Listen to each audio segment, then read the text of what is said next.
That's a snapper. That's the one.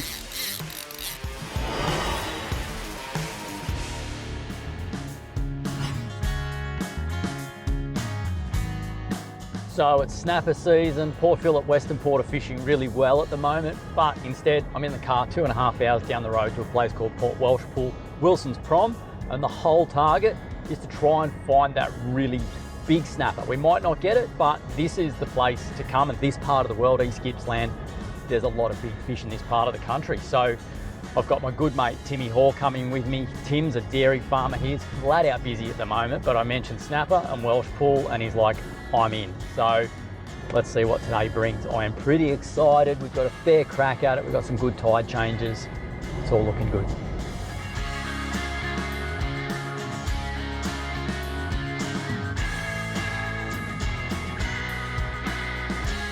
So when you do a lot of fishing and a lot of traveling, you work out a few bits and pieces, and I would say this is about the best idea I've ever come up with. It took me 40 years to get there for a good idea, but a lot of people ask me about this. This is my bug cover. It just obviously goes over the front of the boat for traveling, and it's the same material that you have on your stone guards for your trailer, but as you can see, it's splattered with bugs, and the best thing is, when I take that off my clears, or if you've got a solid windscreen, it's completely clean. You don't have bugs all over it. You don't have to clean it. And most of all, when you start trying to clean your clears, that's when you scratch them. This boat's 5 years old, not a scratch on the clears. So that is something well worth getting made. It has to be custom to each boat, but it's a great investment.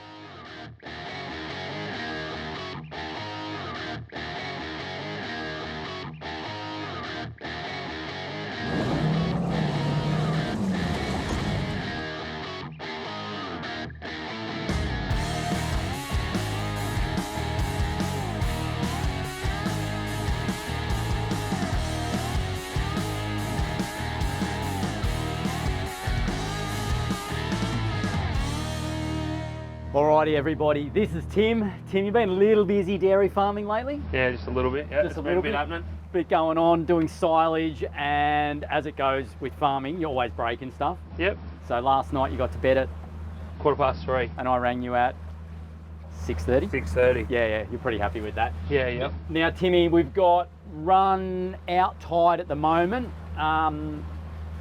What are you thinking for a plan?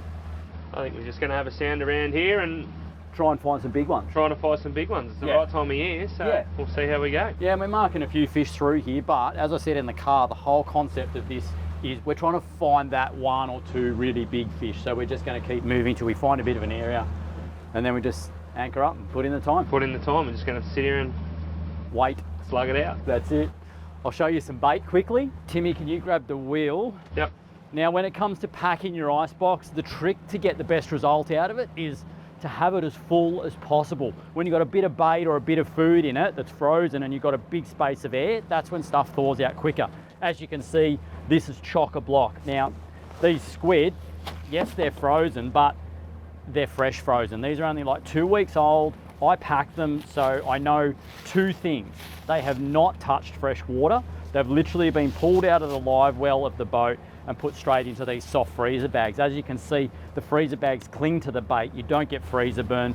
And these are, they're not fresh, but they are the next best thing. We've got a range of baits. I've got squid, got some red bait, some whiting, some pilchards. We've got some burley.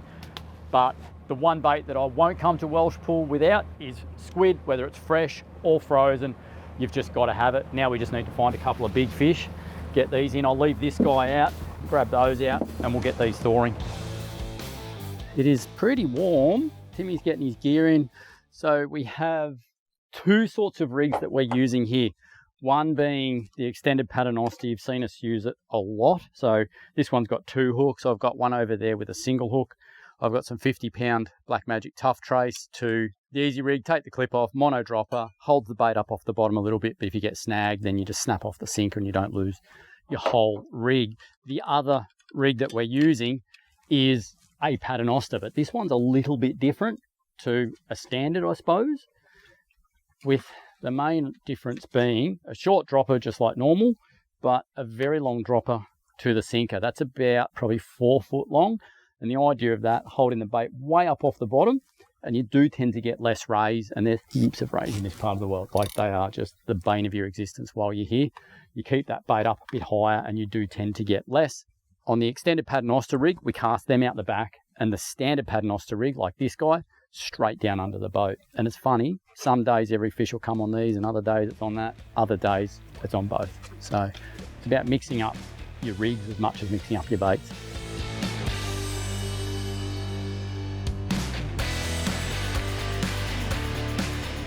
Should be a bit of weight on these now. Oh, right. That was almost like a snapper bite. Oh, oh, oh. That's a snapper bite. 100%. That's a snapper. I was just checking this bait, and that thing just went whack. And you can just tell, like, you just get this really solid, like, smack. It's not a big fish, mate. No. But Start. this is part of what we're doing. We'll run you through the whole plan, but fishing bigger hooks, some bigger baits, and just really sitting it out. Like, we're in an area here that's on the edge of a big long channel, and the bottom's not anything spectacular. It just sort of has little ridges and little pockets of reef along it, and we are literally just sitting here as the fish are probably flowing through on the tide. He's not a monster, but he's a nice one, Timmy. He's all right, is he? Yeah. Yeah, he's all right. It's a start. It is, mate. Oh, he's a little bit better than I thought he was going to be. Yeah, he's all right, isn't he? He didn't do a lot for a fish of that size. And you'll see here, 2-hook rig. And this was on a bit of squid candle, the big long tentacle. But it's very important that you remember what baits you've got out where, because some days the fish will dial in just on 1 or 2 baits, and you want to know you're putting the same thing back out that caught you that last fish. So traditionally we like to just run 1 hook here, but because I was running such a long skinny bait, I thought I'll run that double hook rig. That's an 8-0 Gamakatsu Octopus. All these guys have big heads, big teeth. Like, these are proper predators. Big crushing teeth. They're worn down there. That'd be from crunching stuff off the bottom, and then those big sort of sharper fangs. They're very much about, being able to grab bait fish. So, tell you what, I'm pretty happy with that for a kick-off, Timmy. That's a great start. Mid-morning, we got a bunch more tides to fish. Yeah. He's a nice one. He's not the one we're after, though. No, he's not. And that sounds greedy, but it's not the one we're after.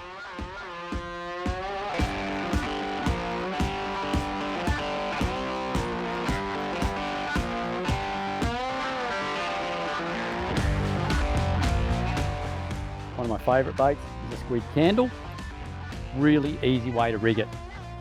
Do me a favour, you don't get the hook and wind the bait back on it a bunch of times, because it all just bunches up. It'll probably twist and you don't need to. If you rig it so it's nice and straight, it's easy for the fish to eat it. And as all I do here is go through like that, 8-0 hook there, 7-0 hook here, and then make sure you've got a little bit of slack in between the 2 hooks. Very, very simply, that's all you need to do. That's going to sit beautifully in the current. It won't spin and it'll catch fish. And don't worry that the bait's long. Any fish that picks the back off the bait, generally not worth worrying about. If I put this in the water, this is the other thing you want to do when you're fishing in tide, is just check your bait. It takes 1 second to do, but look at that squid strip. All right, now I'm going to get this out. Then let it down under a little bit of tension. Always under a bit of tension, because the second this hits the bottom, do not let any more line out or you end up with a big belly. That's it, you're down.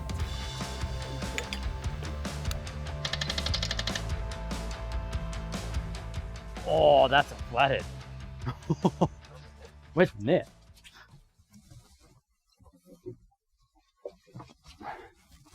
Yeah, he's coming home. Yeah, that's coming home with us, Timmy. He's not a bad buddy, is he? That'll do. He's a nice one. He's all right, isn't he? Yeah. Hey, this is a blue spot flathead. Yeah, great eating. Fairly common bycatch in the bay. The thing that's really interesting with these compared to even your duskies is if Tim rolls him on the side, look how thick they are, and that's just all meat. You get these ridiculously thick fillets off them, and they taste so good. He's in a bit of trouble, this one. He's in a lot of trouble.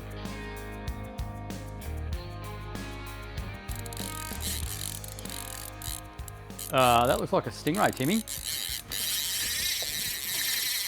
Anyway, while Tim's dealing with that, I'm going to show you something. A couple of little things I'd like to do is you'll see this towel here on the bait board. I just wet it, wring the water out of it. It's just damp, and the idea of that is we've got a few baits there so they don't dry out in the sun. This is called a red bait, sort of like a pilchard, but really hard scaled. It's almost like a sharp little scale to them. Fish love them. They're very, very oily. They've got tough skin. Now, in current or tide like this, a very simple way to rig them. I find if you rig these head first, and even pillies and stuff, a lot of the time they'll spin. But with a hard bait like this, I literally just knock the tail off like that, and then 2 decent sized hooks, 7/0 Octopus, 8/0 Octopus circle, right? And as all I'm going to do is pin this through there and out there. We want really good hook exposure, and then because we've got this hard skin, you can quite simply get that just through the tail section of the bait there. It's nice and straight. Most of all, you've got to have that slack in between there. Come with me. If I drop this in the water, I'll just give it a couple of second test just to make sure it's not going to spin. That's sitting beautifully. Then now, lob that out the back. That one's going way back because the other one's a bit shorter, and then I've got the paternos to rig straight up and down. And if all goes well, you don't get tangles.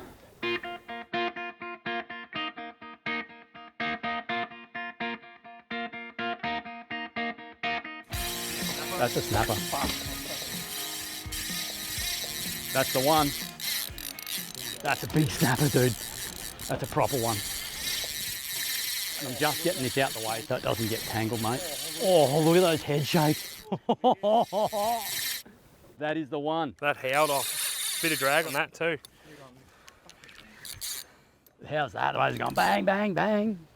Timmy, what I'll do, I'm just going to jump in here. I'm going to swap this over to here so we sort of open up that side. We're right on the start of the run-in tide. The breeze has picked up with it, but luckily we've got a nice sit with wind and tide going the same way. This has been, and it is, you know, it's a process. It doesn't always come easy in this part of the world, but we came here just to target a big fish. We're using bigger hooks, real solid baits, and even a 75 centimetre snapper. That's a great fish, but the dream fish here is those 90 pluses. This fish is on one of the new Shimano extraction rods. That's the 15 to 30 pound. And you see it's got a soft tip, but it's got heaps of poke in the back section. That's a proper snapper. That's a real nice fish. And the great thing about a rod like this, you can use it for anything. Snapper, gummies, school tuna, kings, whatever. Yeah, that's the one. That's a nice fish, bud. That's a real nice one. That's a real nice fish. All right. Oh, that's a nice fish. That's a proper one, bud. He's not a bad one anyways. Yeah, it is a nice fish. He's not 10 kilo, but he's a nice one. No, he's 7 or so. Yeah, they just look big down here. Wait till I slide this guy out. Like, these are proper predators, these guys. I'll show you the hook. If we pop that out, there we go. An SSW inline circle and the packet of them that it came out of, because Tim just tied that on before. Great hook, marlin, kingfish, big snapper. Flip him over, Timmy, so you can give him a proper measure. Big mouths, big tails. Well, what are you at? He's only 80, like he's like 83. But that's a nice fish. Lift him up, bud. Well done, mate. And that just took off like a proper one. Yeah, it went good, didn't it? Look at the mouth on them. Like, it's monstrous. They just gobble down bait fish and do all that. Very clean and yeah, they are, aren't they? grouse, don't they?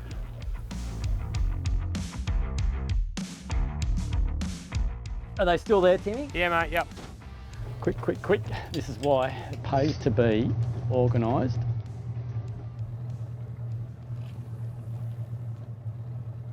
We're just getting some bait. Watch the school, look at the school of salmon. There we go.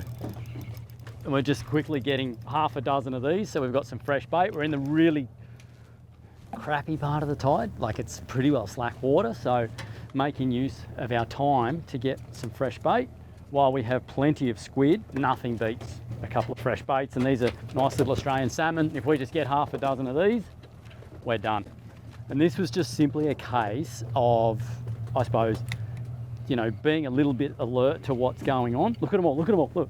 We were actually going to go and anchor up in Burley, and I just saw some fish flicking on the top, drove over, had a couple of light rods rigged straight into them.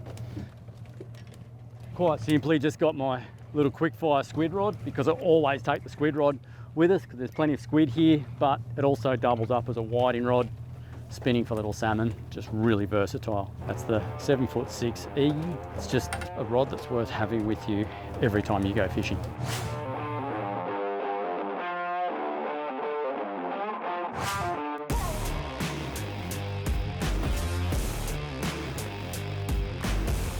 Well, that was bait collecting really easy, wasn't it, Timmy? That's turned out just nicely. Let's go position up for the run-in tide. Righto. That was so easy.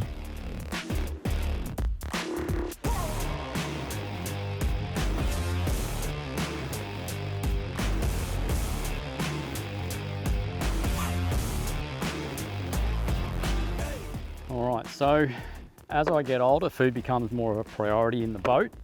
And you can do basic, packet of chips or whatever. You can do wraps, but come the warmer months, I love doing this. And this is what a lot of people will call a ploughman's lunch. Got some bread, some crackers, some corned beef that I cooked up yesterday, some pickles, olives, cabana, and cheese. Best thing about this, we can all pick away at it when we're done, close the lids, put it back in the ice box and it stays nice and cold. It's a nice simple lunch and you don't feel awful after it because it's actually pretty good food.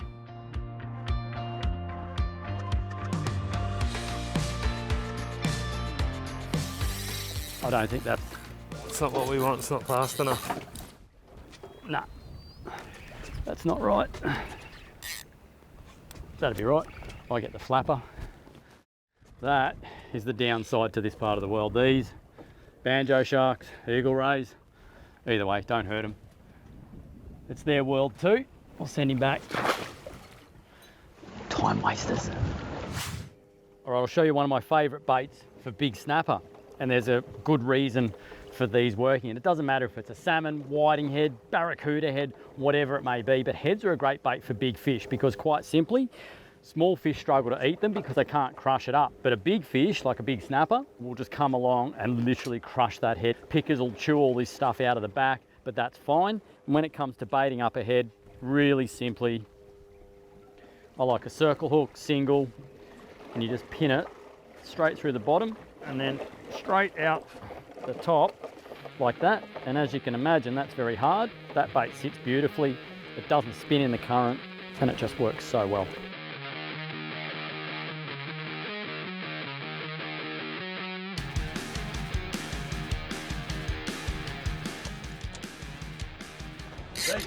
That's a snapper. That's a snapper. That's a snapper. What do you want me to get out of your way, mate? I think we're right for a second. That one might be a bit better than the last one. Hopefully. Hopefully. I love these rods. They're good, aren't they? Yeah, they're nice. They'll poke, but they're soft. Yep. Perfect for this. Yeah. Absolutely perfect. I don't think he's that big, Timmy. No. That or he just hasn't had a go yet. I feel there's a bit of weight with him though, but it's hard to tell. I don't know, man. It's hard to tell. There's a bit of colour there. Tell you what, like it's not the one we're after, but it's still a really nice snapper. I wouldn't mind one to eat, Timmy, so I'm going to take this guy. Yep. Probably 5 kilos, Nelly. Yeah. He's all right. He didn't do it. Didn't do a lot. A lot, did he? No, but watch this. Pull him out. He's not a bad one. No, he's not. When you grab your fish too, I've said it before, but when you grab a fish by the tail, if you do it from the top down, so you want this V of your hand up, they won't slip out of your grip as easily. You don't want to drop a snapper on your leg or anything like that either. Those spines don't go too good. No monster, but a nice fish, and that's a really nice eating size fish. Probably on the upper end size of what I'd keep to eat. Got that circle hook there, job done. That was a bit of squid, that was squid wing.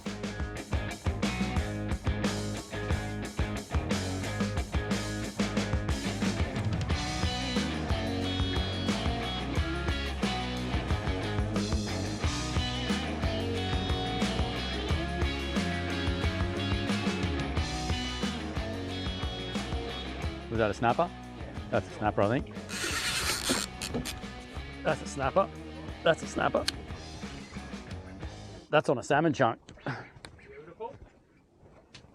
That's on a salmon chunk. He's banging around a lot. Hey? He's not pulling a lot of line, but he's doing a lot of banging around. Yeah, I think he's only a small one, judging by the looks of it. He can't make his mind up what he's doing. Pardon? He can't make his mind up what he's doing, Timmy. Do you want me to... No, you're all right. You're all right. You're all right. We're just working out to the side so we can leave the other lines in. I don't think he's very big.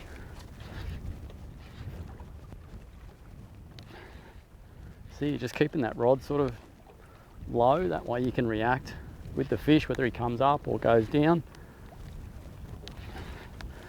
That's why I like these sort of longer, softer rods too. He's not pulled any line. Just banged his head around a lot. Yeah. Do we need a net? No, I don't think so, mate. It's a nice fish, but it's not the one we're after. No. Might let this guy go. What do you reckon? Yeah. There you go, and on that little salmon chunk. There we go. Really light coloured fish. Oh, that circle hook. Right there, he was never coming off. Oh. He is done.